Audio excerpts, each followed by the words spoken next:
जब बात डोसा की होती है तो ऐसे करोड़ों लोग हैं इंडिया में जिनका ये फेवरेट डिश है। डोसा एक साउथ इंडियन डिश है और अलग अलग तरह के रेस्टोरेंट्स में इसे अलग अलग तरीके से सर्व किया जाता है। और जब बात ऐसे ही किसी डोसा के लिए फेमस साउथ इंडियन रेस्टोरेंट की आती है तो इसमें सबसे ऊपर जिस रेस्टोरेंट का नाम है उसका नाम है सरवना भवन। 33 लोकेशंस इंडिया में और 72 लोकेशंस वर्ल्ड वाइड।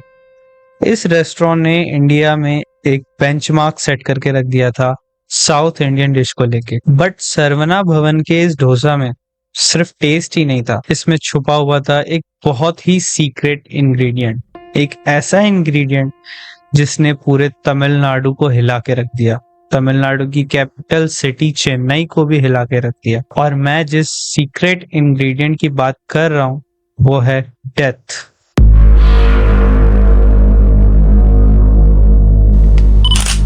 ये कहानी है एक ऐसे इंसान की जिसका नाम बना अपने डोसा एम्पायर को लेके पूरे वर्ल्ड में, और फिर किस तरीके से उस इंसान का डाउनफॉल हुआ। ये कहानी है deadly dosa king P Rajagopal की। कई लोग कई बार मजाक मजाक में किसी भी डिश के लिए या डोसा के लिए ऐसा कहते हैं कि वो इस डोसा के लिए अपनी जान भी दे सकते हैं। बट इस स्टोरी में मैं जिस न्यूली वेड कपल की बात करूंगा, सांतना कुमार एंड जीवा ज्योति, ये वास्तविकता में मर गए इस डोसे के चक्कर में। इस कपल के पास सिर्फ 2 दिन थे, सिर्फ 2 दिन थे एक दूसरे से अलग हो जाने के लिए और वापस कभी भी एक दूसरे से नहीं मिलने के लिए। और ये जो ऑर्डर था इस कपल के लिए सेपरेट हो जाने का, ये ऑर्डर पास हुआ था 28 सितंबर 2001 को। और इस ऑर्डर को पास करने वाले इंसान का नाम था Pichai Rajagopal, P Rajagopala, the dosa king जिसे कहते हैं, और जो फाउंडर हैं सरवना भवन के। जीवा ज्योति और सांतना कुमार बहुत ही अनजान थे पी राजगोपाल के लिए। वो पी राजगोपाल को आची कहकर बुलाते थे। आची का मतलब होता है बड़े भैया। पी राजगोपाल उनका कोई भाई नहीं था और वो भी अकेले नहीं थे जो पी राजगोपाल को भाई कह के बुलाते थे। हम बात कर रहे हैं डोसा किंग के बारे में। न जाने कितने ही ऐसे लोग होंगे जो उन्हें भाई कह के संबोधित करते होंगे। इनफैक्ट लगभग पूरा मद्रास उन्हें इस नाम से ही बुलाता था। अगर मैं सरवना भवन को एक एम्पायर कहूँ तो ये कहीं ना कहीं गलत भी नहीं होगा, क्योंकि ये फूड चेन अकेले ही हजारों लोगों को एम्प्लॉयमेंट देती थी और न जाने कितने लाख लोग इसमें डेली खाना खाते थे। और इन्हीं हजारों एम्प्लॉयज में से एक थे जीवा ज्योति के फादर, जो कि इनमें से एक आउटलेट के मैनेजर थे। बट बात यह है कि ऐसा हुआ क्या कि पी राजगोपाल जैसा इतना बड़ा आदमी अपने सरवना भवन के एक आउटलेट के एक मैनेजर की बेटी को उसके हस्बैंड से अलग करना चाहता था। ऐसा इसलिए था क्योंकि पी राजगोपाल को वही लड़की चाहिए थी। पी राजगोपाल पूरी तरीके से ऑब्सेस्ड हो चुका था जीवा ज्योति के ब्यूटी को देख के। वो उसे अपने दिमाग से निकाल ही नहीं पा रहा था। ये बात भी सच है कि पी राजगोपाल जब ये सब सोच रहा था, ये सब कर रहा था, तो उस टाइम पे उसकी 2 वाइफ्स ऑलरेडी थी और पी राजगोपाल और जीवा ज्योति में 30 इयर्स का एज गैप था। एक ऐसा आदमी जिसके पास सब कुछ है लगभग, फिर भी वो उस लड़की को चाहता है। वो पागल हो जाता है उस लड़की को पाने के लिए किसी भी कीमत पे। 28 सितंबर 2001 को जब शांता कुमार और जीवा ज्योति अपने कमरे में जाते हैं, अपने घर में जाते हैं, तो वो बिल्कुल भी एक्सपेक्ट नहीं कर रहे थे इस चीज को कि उनके पिताजी के आउटलेट का जो बॉस है, जो फाउंडर है पी राजगोपाल, वो उस घर में बैठ के उनका इंतजार कर रहा होगा, वो भी आधी रात को। वहां आधी रात को उन दोनों के घर में बैठ के पी राजगोपाल उनके आने पे सिर्फ एक ही बात कहता है, तुम्हारे पास 2 दिन है, तुम इसे छोड़ दो, वरना जो तुम्हारे साथ होगा उसके लिए तैयार रहो। सिर्फ 2 दिन। और उसके बाद तुम मेरी नई पत्नी होगी जीव ज्योति। उसने वादा किया जीव ज्योति से कि वो उसे रानी बना के रखेगा। बट यहाँ सीन ये था कि जीव ज्योति और शांता कुमार दोनों लव मैरिज में थे। जीव ज्योति शांता कुमार से बहुत ज्यादा प्यार करती थी और किसी भी कीमत पे वो उसे छोड़ नहीं सकती थी। टाइम बीतता है और 2 दिन पूरे हो जाते हैं, बट ये जो कपल था ये एक दूसरे को गुड बाय कहने के बदले एक साथ चेन्नई को छोड़कर भागने का फैसला लेते हैं, क्योंकि पी राजगोपाल एक ऐसा इंसान था जिसकी इन्फ्लुएंस चेन्नई और तमिलनाडु में, इवन पूरे साउथ में बहुत ज्यादा थी। वो जो चाहे उनके साथ कर सकता था, इतनी पावर थी उसके पास। 1 अक्टूबर 2001 की रात को ये दोनों कपल डिसाइड करते हैं कि जहां वो रहते थे, जो जगह उनका होम टाउन है, वो उसे हमेशा के लिए छोड़ देंगे। और आधी रात को ये दोनों कपल घर बंद करते हैं और अपनी गाड़ी में निकल जाते हैं इस जगह को छोड़ के, ये सोचते हुए कि वो अब यहाँ कभी नहीं आएंगे।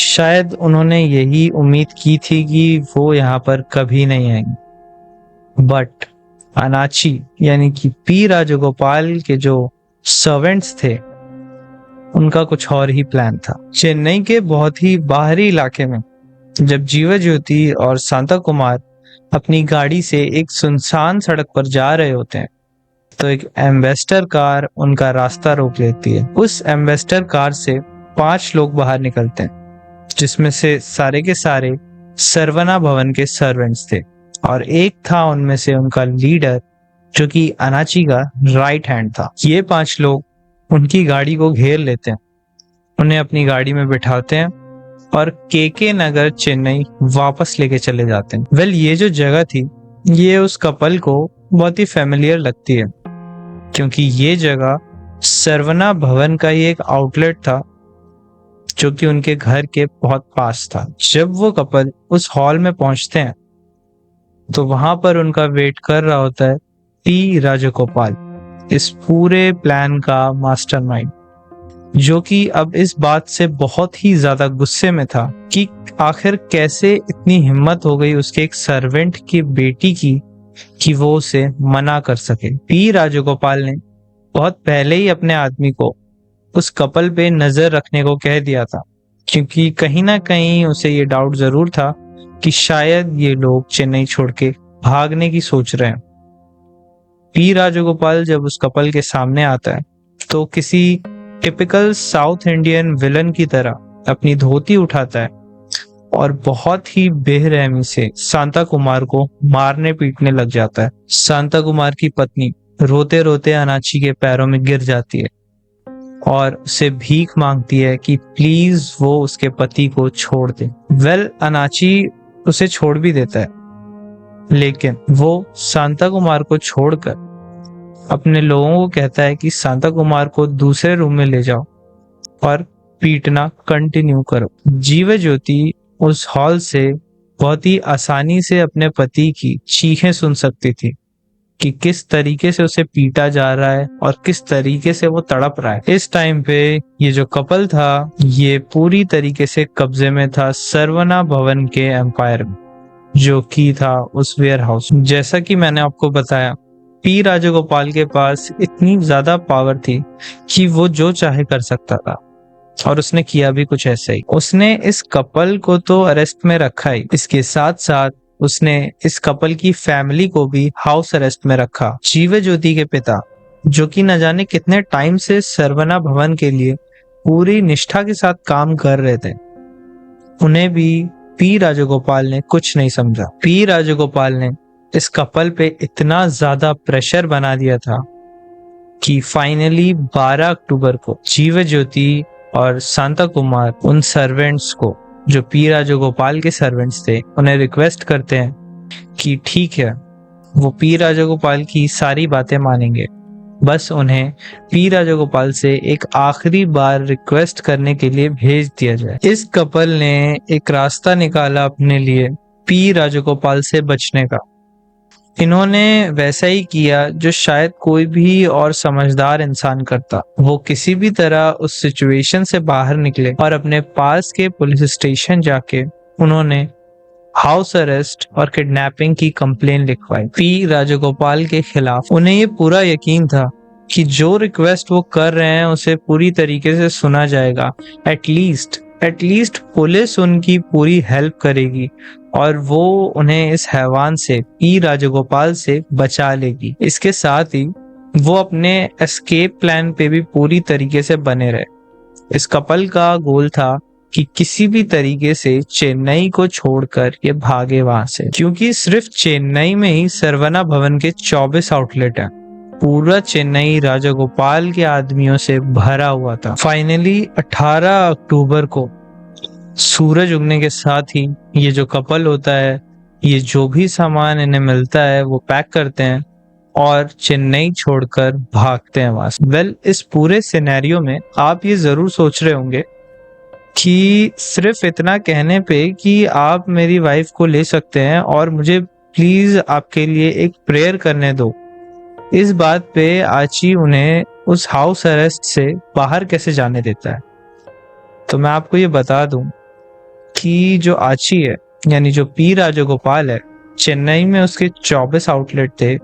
पूरा चेन्नई उसके आदमियों से भरा हुआ था और वो इतना ज्यादा पावरफुल था कि पूरी पुलिस, पूरा सिस्टम उसके जेब में था। और फाइनली होता भी कुछ ऐसा ही है। जब ये कपल 18 अक्टूबर को ये सोचता है कि आखिरकार वो इस चंगुल से भाग निकले हैं, तो इस बार एक नहीं बल्कि 3 एम्बेसडर कार और एक टाटा सुमो, ये 4 गाड़ियां मिलके उस कपल की गाड़ी को घेर लेती हैं। ये जो पूरा सिनेरियो मैं आपको बता रहा हूँ, ये जो पूरा प्लॉट आपको मैं बता रहा हूँ, ये सुनने में शायद किसी टॉलीवुड फिल्म की तरह लग रहा होगा, बट ये हकीकत में ऐसा ही कुछ था। फिर से उस टाटा सुमो में से 5 लोग निकलते हैं, जिसमें से एक आची का राइट हैंड था। ये 5 लोग उन कपल को पकड़ते हैं और अपनी गाड़ी में रखते हैं। बट इस बार डिफरेंस ये होता है कि वो उन्हें वापस चेन्नई नहीं लेके जाते हैं, वो उन्हें एक शहर चेंगालपट्टू लेके जाते हैं। रात के 8:30 बजे एक गाड़ी आती है और उसमें से रोते बिलखते हुए जीवा ज्योति की माँ बाहर निकलती है। अपनी बेटी को देख के वो बहुत ही खुश होती है और उसे थोड़ी राहत मिलती है। अपनी बेटी को वो ये बताती है कि उसके सामने जो मर्सिडीज खड़ी है उसमें राजगोपाल उसका वेट कर रहा है। जब जीवा ज्योति उस मर्सिडीज की तरफ बढ़ रही थी, उस टाइम पे डैनियल, जो कि राइट हैंड था पी राजगोपाल का, वो शांता कुमार को उस टाटा सुमो की तरफ घसीटते हुए लेके जा रहा था। वो बहुत जोर से चीखने चिल्लाने लग जाते हैं। वो बहुत ही ज्यादा घबराए हुए होते हैं। उन्हें ऐसा लग रहा होता है कि वो अब कभी नहीं मिलने वाले। ये जो कपल था ये आपस में बहुत प्यार करता था। और इस तरीके से शांता कुमार दूसरी गाड़ी में और जीवा ज्योति, जो कि अब पी राजगोपाल की गाड़ी की तरफ बढ़ रही थी, उन्हें ये बिल्कुल भी अंदाजा नहीं था कि उनके साथ क्या होने वाला है। पी राजगोपाल के दिमाग में आखिर क्या चल रहा है, वो क्या करने वाला है जीवा ज्योति के साथ और क्या करने वाला है शांता कुमार के साथ। इन सारे क्वेश्चन के आंसर हम जरूर समझेंगे, बट उससे पहले जो बात समझना सबसे ज्यादा जरूरी है वो ये है कि आखिर ऐसा क्या हुआ कि ये जो पी राजगोपाल, जिसकी 2 वाइफ्स थी ऑलरेडी, जो कि इतना अमीर था कि कोई भी लड़की उसे मिल सकती थी, वो क्यों इस तरीके से पागलों की तरह उस एक लड़की के पीछे पड़ा हुआ था। और इन सभी बातों से पहले आखिर कौन है ये राजगोपाल जिसने इतना बड़ा डोसा एम्पायर बनाया। 5 अगस्त 1947, आजादी से सिर्फ 10 दिन पहले, तमिलनाडु के एक बहुत ही दूर दराज के किसी गांव पुनियाडी में एक बच्चे का जन्म होता है जिसका नाम होता है पी राजगोपाल। राजगोपाल एक बहुत ही गरीब परिवार में पैदा हुआ था। राजगोपाल जिस गांव में पैदा हुआ था वहां कोई बस स्टेशन भी नहीं था, रेलवे या रोड नेटवर्क की बात तो दूर की है। पी राजगोपाल के माता पिता बहुत मुश्किल से ही एक वक्त की रोटी भी जुटा पाते थे। पी राजगोपाल के पिता प्याज बेचा करते थे और ये पूरा परिवार एक झोपड़ी में रहता था। यहाँ अपॉर्चुनिटी भी इतनी ही रेयर थी जितना यहाँ किसी बस का आना जाना। नए भारत का राजा गोपाल पैदा होकर भी किसी अतीत में ही रहने वाला था। बट जैसे जैसे राजा गोपाल बड़ा होता है, उसकी सोच पूरी तरीके से मॉडर्न होती जाती है।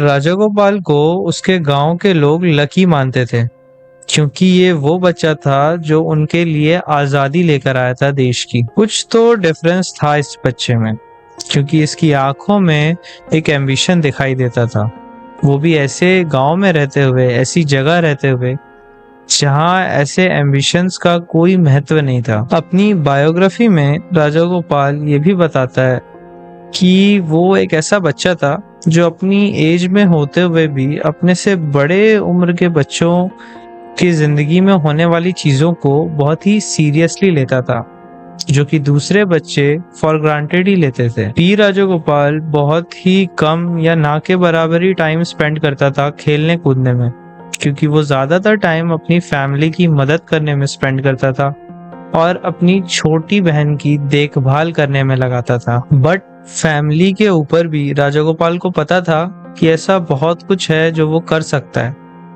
और डेफिनेटली राजगोपाल जैसा बच्चा अनियन तो नहीं बेचना चाहता था। देखने वाली बात यह है कि सिर्फ 12 साल जैसी छोटी एज में, जब राजगोपाल एक टीनेजर भी नहीं था, इस एज में ही इसके एम्बिशंस इतने ज्यादा बढ़ जाते हैं कि राजगोपाल डिसाइड करता है कि वो अपना गांव, अपनी फैमिली को छोड़कर इस गांव से चला जाएगा, क्योंकि उसे ये एहसास हो जाता है कि इस गांव में रहते हुए वो अपने एम्बिशंस को कभी भी अचीव नहीं कर पाएगा।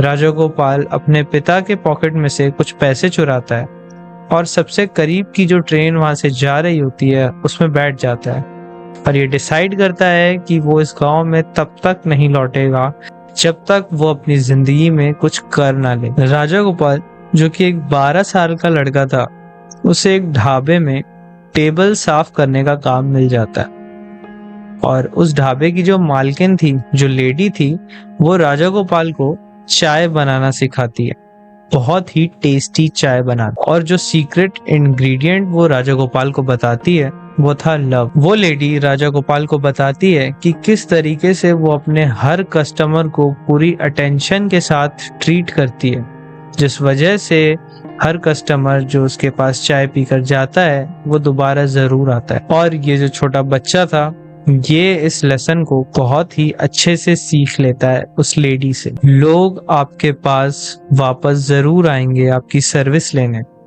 सिर्फ अगर आपकी सर्विस इतनी अच्छी हो कि वो उन लोगों को वापस बुला सके। कुछ सालों बाद पी राजगोपाल एक रेस्टोरेंट खोलता है, जहां पर वो लोगों के लिए खाना बनाता है, और वो लोग जो उसके रेस्टोरेंट से एक बार खाना खाकर जाते थे वो वापस जरूर आते थे, क्योंकि पी राजगोपाल की फूड क्वालिटी और उसकी सर्विंग्स बहुत बढ़िया होती थी। बट सिर्फ कुछ टाइम बाद राजगोपाल को ये रियलाइज हो जाता है कि अब उसके जो एम्बिशंस हैं वो इस शहर से भी ज्यादा बड़े हो चुके हैं। सिर्फ एक रेस्टोरेंट से उसका काम नहीं चलेगा। एक नई ट्रेन, एक नया स्टेशन। पी राजगोपाल चेन्नई पहुंचता है। चेन्नई, जो कि उसके सपनों का शहर था, एक ऐसा शहर जिसमें उस टाइम पे बहुत उथल पुथल मची हुई थी। राजगोपाल ने वहां पर एक बर्तन की फैक्ट्री में एक और नौकरी करी। राजगोपाल को इस बात से कोई फर्क नहीं पड़ता था कि वो क्या काम कर रहा है, चाहे वो काम कितना भी छोटा क्यों ना हो, वो उस काम को पूरे पोटेंशियल के साथ करता था, और उसका ये पोटेंशियल उसके एम्प्लॉयर्स ने भी नोटिस किया। फिर से राजगोपाल ने उस जगह पर अपने बॉस को एक मेंटर की तरह देखा, और जो भी बिजनेस वो करता था उसे पूरी तरीके से अब्सॉर्ब। उसने सीखा कि किस तरीके से एक बिजनेस को चलाया जाता है, और 21 साल की एज में पी राजगोपाल को एहसास होता है कि अब टाइम आ गया है कि वो अपना खुद का बिजनेस शुरू करे। वो एक राशन की दुकान खोलता है जिसका नाम होता है मुरुगन ग्रोसरी स्टोर। मुरुगन एक देवता का नाम है जिसे नॉर्थ इंडिया में हम कार्तिकेय भगवान के नाम से भी जानते हैं। उसके बाद राजगोपाल सेटल हो जाता है। और सेटल होने का मतलब इंडिया में होता है शादी। राजा गोपाल की फैमिली उसे एक लड़की से मिलवाती है जिसका नाम होता है वानी, और राजा गोपाल इस शादी के लिए हाँ कर देता है और बड़े ही धूमधाम से उसकी शादी हो जाती है। शादी के बाद ये चीज पता चलती है कि वानी भी अपने पति की तरह ही बहुत ज्यादा हार्ड वर्किंग वुमन थी। जहां पर राजा गोपाल के पिता सिर्फ प्याज बेचा करते थे, राजा गोपाल हर तरह की सब्जियां बेचा करता था अपने ग्रोसरी स्टोर में। डिफरेंस यही था कि उसके पिता कुछ प्रॉफिट कमाया करते थे, बट राजा गोपाल को महीने हो चुके थे कोई भी प्रॉफिट किए हुए। राजा गोपाल ने बहुत ज्यादा मेहनत की थी, बट उसके साथ जब ये सब हो रहा होता है, उसकी दुकान सही से नहीं चल रही होती है, तो उसे ऐसा लगता है कि उसके साथ धोखा हुआ है, क्योंकि उसने अपनी दुकान का नाम भी एक भगवान के नाम पे रखा था और फिर भी उसकी दुकान नहीं चल रही। इस सब के बाद पी राजगोपाल ने अपनी बायोग्राफी में ये मेंशन किया है कि इस टाइम के बाद वो एक ऐसे इंसान से मिला, एक ऐसे एस्ट्रोलॉजर से मिला जिसने उसकी जिंदगी, उसका फ्यूचर बदल के रख दिया। इस इंसान ने राजा गोपाल का फ्यूचर ही नहीं बल्कि चेन्नई का भी फ्यूचर बदल के रख दिया था। ये लाइन कुछ ऐसी है, I see a man who has the potential to rule the world. उस किताब के हिसाब से वो एस्ट्रोलॉजर राजा गोपाल को कहता है कि मैं एक ऐसे इंसान को देख रहा हूँ जिसके पास पोटेंशियल है पूरी दुनिया को अपने कब्जे में करने का, बट वो बंधा हुआ है कुछ चीजों की वजह से। और ये जो बंधन है, इससे निकलने के लिए पी राजगोपाल को कोई ऐसा काम करना होगा जिसमें फायर इन्वॉल्व हो, फायर एलिमेंट इन्वॉल्व हो। राजा गोपाल इस बारे में बहुत ज्यादा सोचता है कि आखिर कौन सी ऐसी चीज है जिसमें फायर इन्वॉल्व हो। एक ग्रोसरी स्टोर तो बिल्कुल नहीं है।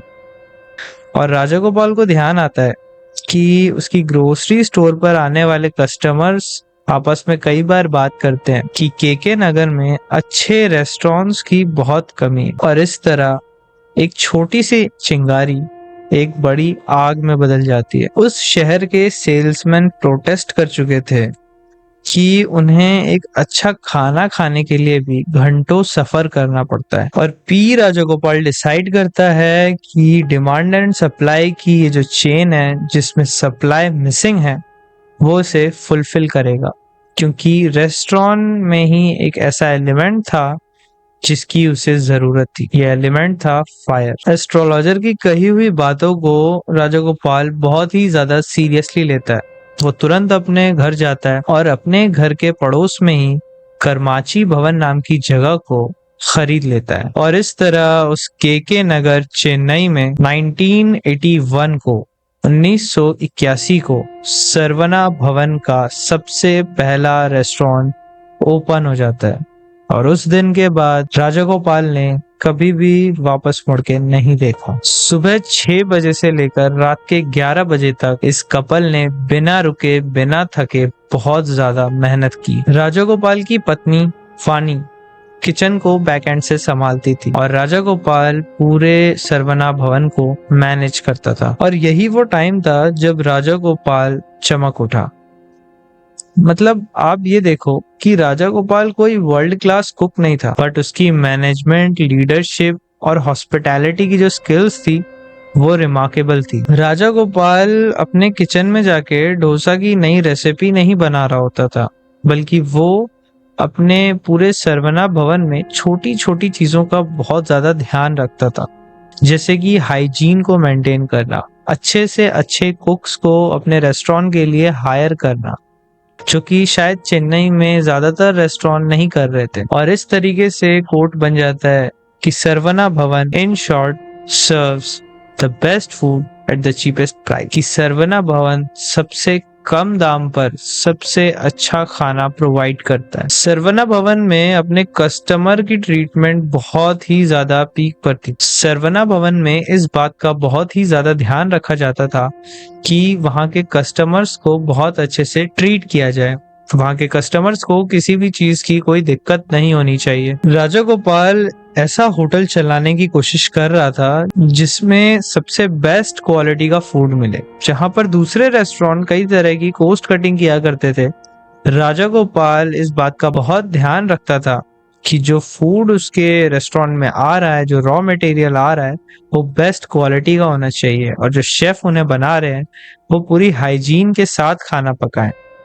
इनफैक्ट आप ये भी देखो कि सरवना भवन अपने पहले 4 महीने में हर महीने 10,000 रुपए का लॉस ही करता है। राजा गोपाल का जो मैनेजर होता है वो उसे सजेस्ट भी करता है कि वो अपने एम्प्लॉय को थोड़े कम पैसे देकर प्रॉफिट अर्न कर सकता है, जैसा कि बाकी रेस्टोरेंट कर रहे हैं। जब राजा गोपाल अपने मैनेजर से ये बात सुनता है तो उसके दिमाग में स्पाइक होता है उसका चाइल्डहुड, जब वो अपने घर से भागकर उस ट्रेन में चढ़ा था, किस तरीके से उसने गरीबी में अपना जीवन बिताया था। और कहीं ना कहीं उसके रेस्टोरेंट में जो ये एम्प्लॉय काम कर रहे हैं वो भी इतने बैकवर्ड फैमिली से हैं, इतने गरीब हैं कि अगर वो उसे अंडर पे करेगा तो भी वो कुछ नहीं कर पाएंगे।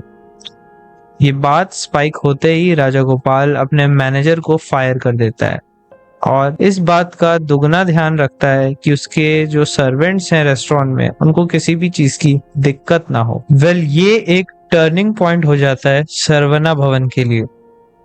सरवना भवन जो कि अपने एम्प्लॉयज को, अपने सर्वेंट्स को बहुत अच्छे से ट्रीट कर रहा था, ये बात आग की तरह फैल जाती है।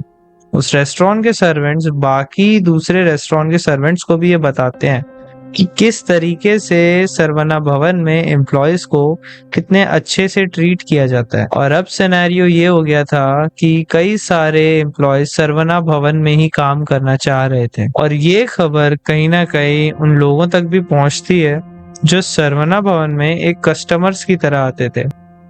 उनके दिमाग में, उनके मेंटालिटी में सरवना भवन को लेकर एक पॉजिटिव पर्सपेक्टिव बनता है। और अब सिनेरियो ये था कि हजारों लोग रोज सरवना भवन में आने लग गए थे। लोगों की संख्या इतनी ज्यादा बढ़ गई थी कि पुलिस को वहां पर तैनात होना पड़ता था लोगों को कंट्रोल करने के लिए। इस पूरे सिनेरियो में एक्सपेंशन ही सरवना भवन के लिए एक आखिरी सॉल्यूशन बचा था और इस तरीके से सरवना भवन के और भी आउटलेट्स खुलने लग जाते हैं थ्रू आउट द चेन्नई। नए आउटलेट्स के खुलने के बाद भी जो एम्प्लॉयज ट्रीटमेंट था सरवना भवन में वो अपने पीक पर होता है। राजा गोपाल इस बात का पूरा ध्यान रखता था कि अगर वो अमीर बन रहा है तो उसके एम्प्लॉयज भी उसके साथ अमीर बने। इनफैक्ट सरवना भवन उस टाइम पे शायद अकेला ऐसा रेस्टोरेंट था, अकेली ऐसी जगह थी जहां पर एम्प्लॉयज को कई सारे बेनिफिट्स मिलते थे उनकी सैलरी के अलावा।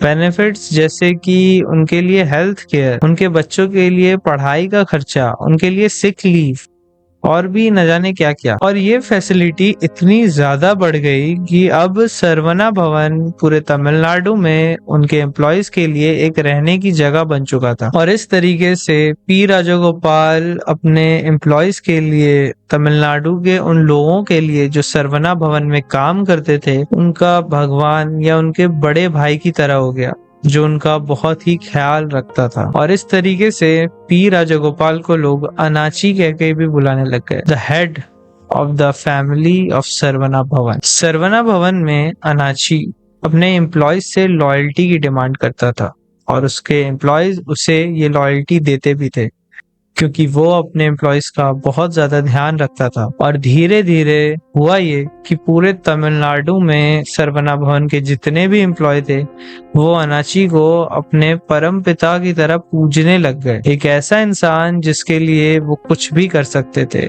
इवन किसी को मार भी सकते थे या फिर मर भी सकते थे। धीरे धीरे ये जो सरवना भवन था इसके प्रॉफिट्स और ज्यादा बढ़ते गए। हर नए आउटलेट के साथ अनाची इस बात का पूरा ध्यान रखता था कि जो ट्रीटमेंट उसने अपने पहले रेस्टोरेंट में अपने एम्प्लॉयज और कस्टमर के साथ किया था, हर रेस्टोरेंट में, हर नए खुलते आउटलेट में वो ट्रीटमेंट पूरी तरीके से मेंटेन रहे। और इस तरीके से सरवना भवन अब बहुत बड़ी बड़ी पॉलिटिकल गैदरिंग, इवन कई सारे बड़े बड़े लोगों की पार्टीज में भी सर्व करने लग गया। अब अनाची के पास बेहिसाब पैसा आने लग गया था और साथ ही साथ उसके फॉलोअर्स की संख्या भी बहुत तेजी से बढ़ने लग गई थी। बट हर चीज की एक कीमत होती है और इस एम्पायर की कीमत अनाची के लिए थी उसके साथ उसकी पत्नी वानी के साथ हुई अनबन। क्योंकि जैसे जैसे अब ये एम्पायर बड़ा हो रहा था, धीरे धीरे वानी पूरी तरीके से साइडलाइन हो चुकी थी अनाची के इस बिजनेस से। धीरे धीरे इन दोनों के बीच बातचीत भी बहुत ज्यादा कम हो गई, क्योंकि अनाची अपना ज्यादातर टाइम अपने लोगों के लिए देता था और अपने काम के लिए देता था। और वानी बाद में अपने एक इंटरव्यू में ये बताती भी है कि कितना बुरा समय था उसके लिए, किस तरीके से उसका दिल पूरी तरीके से टूट गया और आज भी वो उससे उबर नहीं पाई है। ये कीमत सिर्फ अनाची ही नहीं था जो चुका रहा था, इवन उसके एम्प्लॉयज के साथ भी बहुत कुछ होने लग गया था। अनाची जो कि एक ऐसा इंसान था अपने एम्प्लॉयज के लिए, जो उनके रेंट से लेकर बच्चों की पढ़ाई, उनके हेल्थ केयर, उनके सारे खर्चे करता था, उनके लिए एक भगवान बन चुका था ऑलमोस्ट। अब अनाची की कोई भी डिमांड उसके एम्प्लॉयज के लिए सबसे ऊपर थी और धीरे धीरे अनाची ने इस बात का कहीं ना कहीं फायदा उठाना भी शुरू कर दिया था। फिर एक ऐसा टाइम आता है जब अनाची का ध्यान अपनी एक एम्प्लॉय की तरफ जाता है, एक औरत जिसका नाम था कृतिका। अब अनाची को कृतिका से शादी करनी थी, बट सीन ये था कि कृतिका पहले से ही शादीशुदा थी सरवना भवन के ही एक दूसरे एम्प्लॉय के साथ। बट ये चीज बॉस को नहीं रोकने वाली थी। शुरुआत में अनाची क्या करता है, कृतिका को बहुत महंगे महंगे गिफ्ट्स देता है। इस कपल को पहले ही ये भनक लग जाती है कि कुछ ना कुछ गड़बड़ तो हो रही है यहाँ पे, बट वो कुछ नहीं कर सकते थे, क्योंकि राजगोपाल ही एक ऐसा नाम था, एक ऐसा इंसान था जिसके ऊपर वो पूरी तरीके से डिपेंड करते थे। उनकी पढ़ाई, उनके बच्चों की पढ़ाई, उनका रेंट, उनकी हॉस्पिटैलिटी, उनके सारे खर्चे अनाची ही करता था। राजगोपाल के आदमी चेन्नई के बाहर तक भी कृतिका के पति का पीछा करते हैं। आज के टाइम पे कृतिका का जो पति है वो तमिलनाडु में एक छोटी सी दुकान पर काम करता है। और फाइनली हुआ ये कि कृतिका को उसकी मर्जी के खिलाफ पी राजगोपाल की वाइफ बनना पड़ा लॉफुली। आप ये सोच रहे होंगे कि क्या इस कपल ने कुछ नहीं किया पी राजगोपाल के खिलाफ? वेल हाँ, इस कपल ने भी कुछ कदम उठाए और ये केस कोर्ट तक भी गया। बट जैसा कि मैंने आपको पहले बताया कि पी राजगोपाल इतना पावरफुल इंसान था कि सब कुछ, पूरा सिस्टम उसकी जेब में था। कृतिका को फोर्सफुली कोर्ट में ये बयान देने पे मजबूर किया गया कि वो कहे कि उसने ये शादी अपनी मर्जी से की है, ना कि किसी के दबाव में आके। पी राजगोपाल एक ऐसा इंसान था जिसे लोग उसकी ऑनेस्टी के लिए जानते थे, क्योंकि उसने अपने एम्प्लॉयज और अपने कस्टमर को इतने अच्छे से ट्रीट ही किया था। बट अब ये जो सक्सेसफुल आदमी था पी राजगोपाल, कहीं ना कहीं इसका डाउनफॉल शुरू होने वाला था। जो प्रोफेसी उस एस्ट्रोलॉजर ने की थी कि तुम बहुत बड़े इंसान बनने वाले हो, पूरी दुनिया तुम्हारी मुट्ठी में होगी, बट कुछ चीजें हैं जो तुम्हें रोक रही हैं, वो कहीं ना कहीं सच हो रही। सरवना भवन अब एक नेशनल फेनोमेना बन चुका था। सिटी से लेकर सिटी से बाहर पूरे देश में सरवना भवन के आउटलेट्स थे। अनाची यानी कि पी राजगोपाल जिस चीज को छूता था वो उसकी हो जाती थी। पी राजगोपाल ने आज तक एक भी कदम गलत नहीं उठाया था शायद, बट अब एक ऐसा टाइम आने वाला था जब राजगोपाल अपनी जिंदगी के सबसे बुरे स्टेज में जाने वाला था।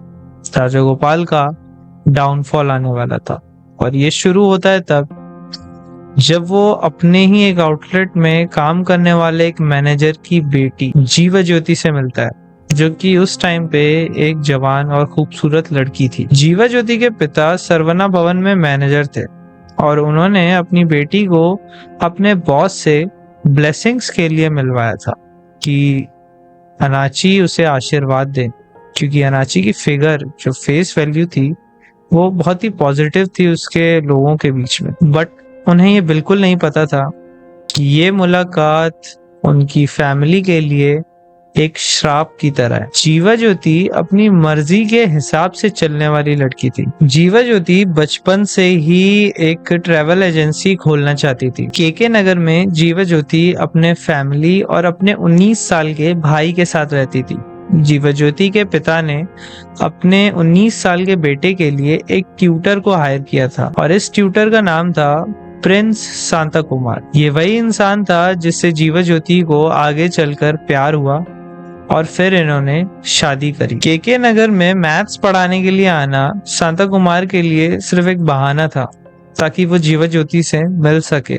ये दोनों ही जो लोग थे ये आपस में बहुत प्यार करते थे। सांता कुमार धीरे धीरे ट्यूशंस और ज्यादा लेने लग जाता है। वो बहुत ही फ्रीक्वेंटली सरवना भवन में आने लग जाता है ताकि वो ज्यादा से ज्यादा जीवा ज्योति से मिल सके। जब इस बात की हवा पी राजगोपाल को लगती है तो वो इस चीज से बिल्कुल ही डिनाई करता है। वो ये कहता है कि कोई ऐसा इंसान जो कि सरवना भवन में इतनी बार इतनी फ्रीक्वेंटली आ रहा है ये कोई अच्छा संकेत नहीं है। पी राजगोपाल अपने मैनेजर यानी कि जीवा ज्योति के पिता को ये बोलता है कि उसे सांता कुमार को अपने बेटे के मैथ्स के ट्यूटर के रूप में नहीं रखना चाहिए और उसे निकाल देना चाहिए। वो अपनी जेलेसी को एक प्रोटेक्टिवनेस की तरह दिखाता है उसकी फैमिली के लिए। बात इस हद तक बढ़ जाती है कि पी राजगोपाल जीवा ज्योति के पिता से ये भी कह देता है कि अगर वो सांता कुमार को घर में आने से नहीं रोकेंगे तो वो उन्हें घर से निकाल देगा। अब सीन ये होता है ना कि पी राजगोपाल एक ऐसा इंसान जो कि अपने सर्वेंट्स का अपने एम्प्लॉयज का इतना ध्यान रखता था, उनकी सारी जरूरतें पी राजगोपाल पे निर्भर करती थी। इस सिनेरियो में जीवा ज्योति के फैमिली के लिए पी राजगोपाल की बात को मानना बहुत जरूरी हो जाता है। उनकी नीड बन जाती है कि वो पी राजगोपाल की बात माने। वो उसकी किसी भी बात को अब नहीं टाल सकते थे। पी राजगोपाल ये सोचता है कि वो जीत चुका है बट वो जीवा ज्योति के बिहेवियर को नहीं जानता था। जीवा ज्योति एक ऐसी लड़की थी जो एक बार कुछ सोच ले तो वो करके ही दम लेती थी। जीवा ज्योति और सांता कुमार भाग के छुपके से शादी कर लेते हैं और फोर्सफुली जीवा ज्योति की फैमिली को उनकी मैरिज को एक्सेप्ट करना पड़ता है और पी राजगोपाल को ये बात बहुत ज्यादा बुरी लग जाती है। एट द एंड इस सिनेरियो को और ज्यादा बर्बाद करने के लिए जो पी राजगोपाल का एस्ट्रोलॉजर था वो ठीक इसी टाइम पे एक और बात उसे बताता है। अनाची क्या था ना, इस टाइम तक बहुत ही ज्यादा सुपरस्टिशियस टाइप का आदमी बन चुका था क्योंकि इस एस्ट्रोलॉजर की जो पहली बात थी कि फायर एलिमेंट ही है जो तुम्हें पूरी दुनिया पर राज करने में मदद करेगा और अब उसे पूरा यकीन था कि उसका एस्ट्रोलॉजर उसे जो भी बात बता रहा है वो 100% एक्यूरेट है। राजगोपाल अब उस एस्ट्रोलॉजर की बात पे आंख पे पट्टी बांध कर भरोसा कर रहा था और फिर वो एस्ट्रोलॉजर एक नई प्रोफेसी कहता है और वो ये थी कि राजगोपाल अगर तुम जीवा ज्योति से शादी कर लो, उसे अपनी तीसरी वाइफ बना लो तो तुम इंडिया के रिचेस्ट मैन बन जाओगे, इंडिया के सबसे अमीर आदमी बन जाओगे। कितना सिंपल है ना ये सब। लस्ट अगर इनफ नहीं थी राजगोपाल के अट्रैक्शन के लिए तो अब उसका जो दूसरा सेंटिमेंट था डिवोशन वो भी अब उसके साथ आ चुका था। अब पी राजगोपाल को ऐसा लगने लग जाता है कि जीवा ज्योति एक ऐसी लड़की है जिसे उसे किसी भी हालत में पाना है क्योंकि जीवा ज्योति को पाकर ही वो इस देश का सबसे अमीर आदमी बन पाएगा। राजगोपाल कहता है कि चाहे जितनी भी कीमत हो जीवा ज्योति अब सिर्फ मेरी होगी, बट उसे शायद पता नहीं था कि उसे इसकी कितनी कीमत चुकानी पड़ेगी। राजगोपाल ने जिस तरीके से अपनी दूसरी वाइफ कृतिका को अप्रोच किया था वो जीवा ज्योति को भी कुछ इसी तरीके से अप्रोच करने की कोशिश करता है। उसके लिए गिफ्ट्स भेजने की कोशिश करता है, उसे किसी भी तरीके से प्रेशराइज्ड करने की कोशिश करता है। लेकिन इस टाइम पे जीवा ज्योति और सांता कुमार बहुत ही इंटेलिजेंट कपल थे। जीवा ज्योति और सांता कुमार बहुत ही समझदार थे। वो पी राजगोपाल की इन सारी स्ट्रेटेजीज को भांप लेते हैं।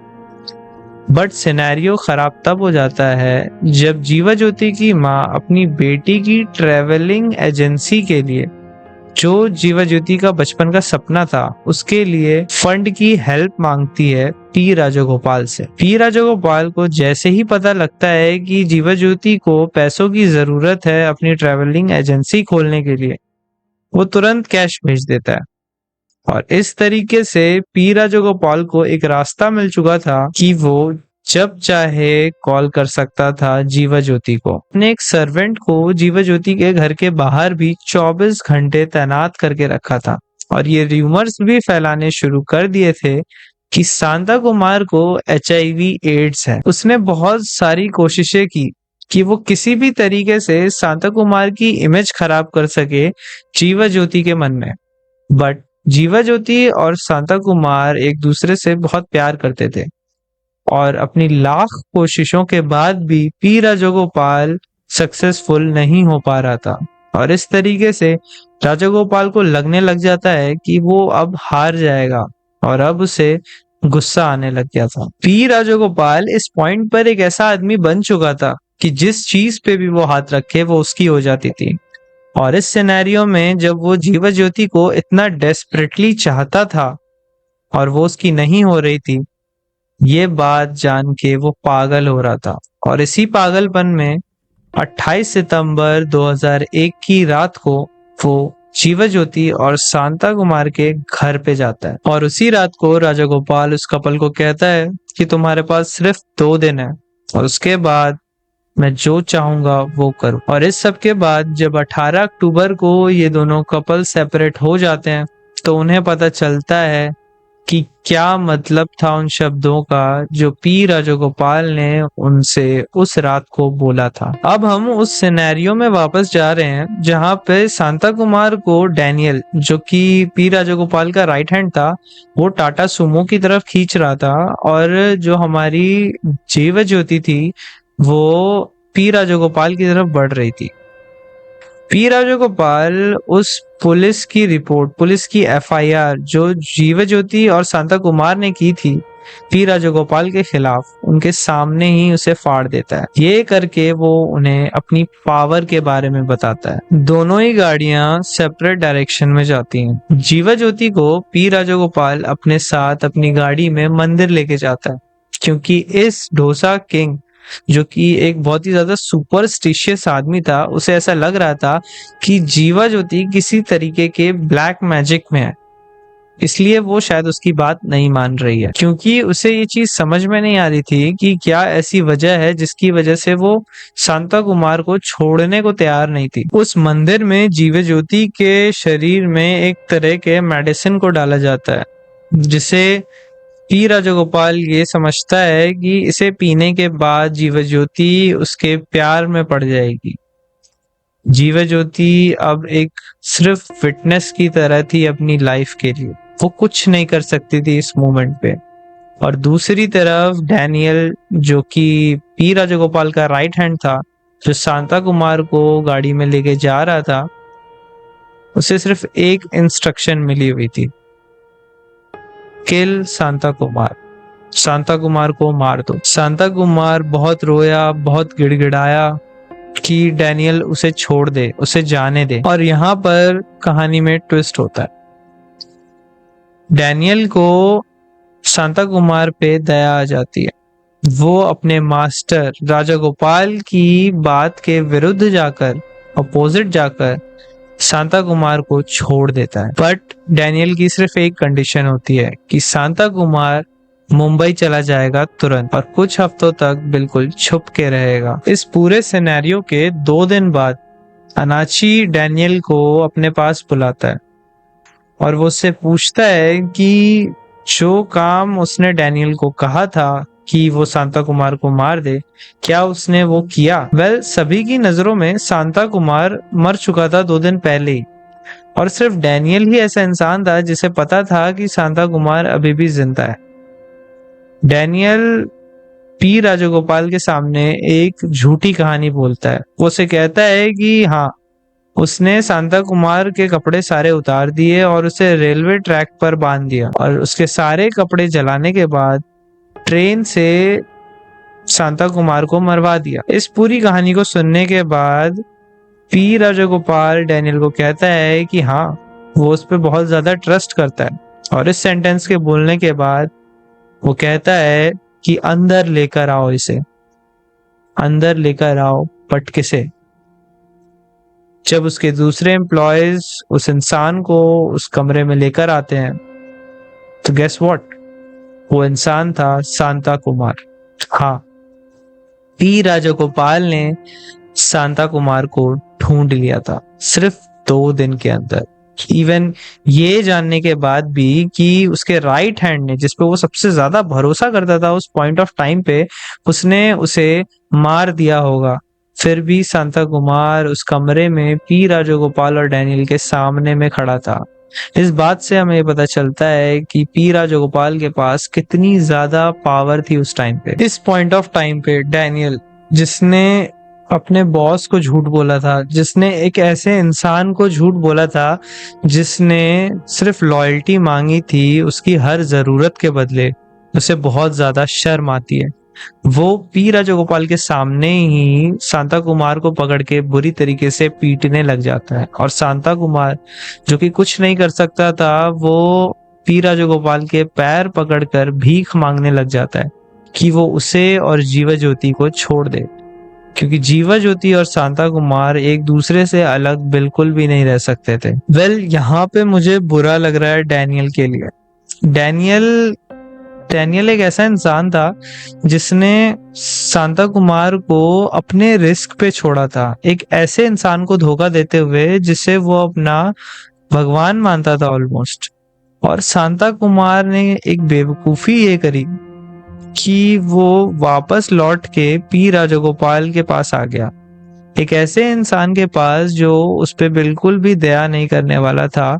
वो ये रिक्वेस्ट करने लग गया कि प्लीज वो उसे और जीवा ज्योति को छोड़ दे, जाने दे। लिटरली शांता कुमार ने ये बहुत ही बड़ी गलती करी कि वो एक ऐसे इंसान के पास माफी मांगने के लिए दया की भीख लेके वापस आया जो उसे किसी भी एंगल से माफ नहीं करने वाला था। और इस बार यही हुआ। पी राजगोपाल शांता कुमार को कॉलर से पकड़ के घसीटते हुए अपनी गाड़ी में फेंकता है और अपने लोगों से कहता है इसे मार दो। जीवा ज्योति ने अपनी आंखों के सामने अब आखिरी बार अपने पति यानी कि शांता कुमार को देखा था। 2 हफ्तों के बाद राजगोपाल जीवा ज्योति को अपनी गाड़ी में बिठा के एक मंदिर लेके जाता है एक और रिचुअल करने के लिए। और जीवा ज्योति, जो कि इन 2 हफ्तों से शांता कुमार की एक कॉल का या किसी भी एक न्यूज का वेट कर रही थी, वो हेल्पलेसली चली जाती है। वहां पर जाकर रिचुअल स्टार्ट होता है और जीवा ज्योति को बहुत ही जल्दी इस बात का पता चल जाता है कि इस बार ये जो रिचुअल हो रही है ये पिछली बार की तरह किसी डार्क या किसी नेगेटिव एनर्जी को हटाने के लिए नहीं है, किसी भी तरीके के ब्लैक मैजिक को दूर करने के लिए नहीं है। इस बार जो रिचुअल जीवा ज्योति के साथ हो रहा था वो रिचुअल विधवा औरतों के साथ किया जाता था। ये सब होते होते जीवा ज्योति को इस बात का पता चल जाता है कि कहीं ना कहीं पी राजगोपाल ने उसके पति शांता कुमार को मार दिया है। और होता भी यही। पी राजगोपाल शांता कुमार को मरवा कर उसकी लाश को वहां से 500 किलोमीटर दूर किसी जंगल में फेंकवा देता है, जहां पर उस फॉरेस्ट के रेंजर्स को उस शांता कुमार की मरी हुई लाश मिलती है। इवन इस सब के बाद भी जीवा ज्योति दोबारा भाग जाती है और भागकर वो फिर से मद्रास पुलिस स्टेशन जाती है ताकि वो अपने पति शांता कुमार की मिसिंग रिपोर्ट फाइल कर सके। और वहां पर उसे इस बात की कंफर्मेशन मिलती है कि जीवा ज्योति के पति शांता कुमार की मृत्यु हो चुकी है, किसी ने उसे मार दिया। ये बात उसे पता चलती है जब मद्रास की पुलिस कोरई के पुलिस को कांटेक्ट करती है। इस सिनेरियो में एक अच्छी चीज जीवा ज्योति और उसकी माँ के साथ ये होती है कि कोरई पुलिस उन दोनों की पूरी मदद करती है। कोरई पुलिस शांता कुमार की बॉडी को जीवा ज्योति और उसकी माँ की मदद से आइडेंटिफाई कर लेती है और उन्हीं की मदद से जीवा ज्योति पी राजगोपाल के खिलाफ एक 39 पेजेस का और 48 फिटनेस का एविडेंस फाइल कर पाती है। और इस सब के बाद सिनेरियो अब ये था कि पी राजगोपाल कोर्ट ट्रायल में होता है। कई सालों तक तो पी राजगोपाल को उसके लॉयर्स मतलब बचाते रहते हैं, उसकी जो भी सजा थी उसे डिले करते जाते हैं कई सालों तक। बट कभी कभी भी जब पी राजगोपाल को कुछ दिनों के लिए जेल हो जाया करती थी, तो भी उसे जेल में अपने सरवना भवन के बराबर ही ट्रीटमेंट मिलती थी। 2001 में शांता कुमार की बेरहमी से हत्या कर दी गई थी और इसके लगभग 2 दशक बाद 29 मार्च 2019 में फाइनली ये केस सुप्रीम कोर्ट में पहुंचता है। बट इस टाइम तक पी राजगोपाल एक बहुत ही बुरी हालत में कोर्ट में पहुंचता है। पी राजगोपाल बेड पे लेटा हुआ था, एक ऑक्सीजन मास्क पहने हुए। पी राजगोपाल अब 71 का हो चुका था। उसने लगभग अपनी पूरी जिंदगी जी ली थी। बट उस दिन सुप्रीम कोर्ट ने अपने फैसले में बताया कि जो पी राजगोपाल है वो दोषी है शांता कुमार के मर्डर के लिए, और पी राजगोपाल को अब कोई भी बेल नहीं दी जाएगी उसके हेल्थ इश्यूज से रिलेटेड। और finally supreme court P Rajagopal को लाइफ टाइम प्रिजनमेंट की सजा सुनाता है। सुप्रीम कोर्ट उसे 7 जुलाई का टाइम देता है सरेंडर करने के लिए। राजगोपाल 9 जुलाई तक सरेंडर करता है, बट जैसे ही वो सरेंडर करता है राजगोपाल अनकॉन्शियस हो जाता है। पी राजगोपाल बिना एक भी दिन सजा काटे फाइनली 18 जुलाई 2019 को हॉस्पिटल के बेड पे आखिरी सांस लेता है। उस सिटी में आखिरी सांस लेता है जिस सिटी से उसे बहुत प्यार था, चेन्नई। तो दोस्तों, ये थी एक और स्टोरी, एक सच्ची crime story Chennai dosa king या इंडियन डोसा किंग के बारे में, जो आई एम श्योर आप में से ज्यादातर लोग नहीं जानते हो। वेल, अगर आपको ये वीडियो पसंद आई हो तो इस वीडियो को लाइक करें और कमेंट में जरूर बताएं कि आप नेक्स्ट क्राइम स्टोरी या नेक्स्ट वीडियो किस टॉपिक पर सुनना पसंद करेंगे। मैं हूं सुधांशु चौधरी और ये थी एक video the dosa king of Chennai के ऊपर। जय हिंद।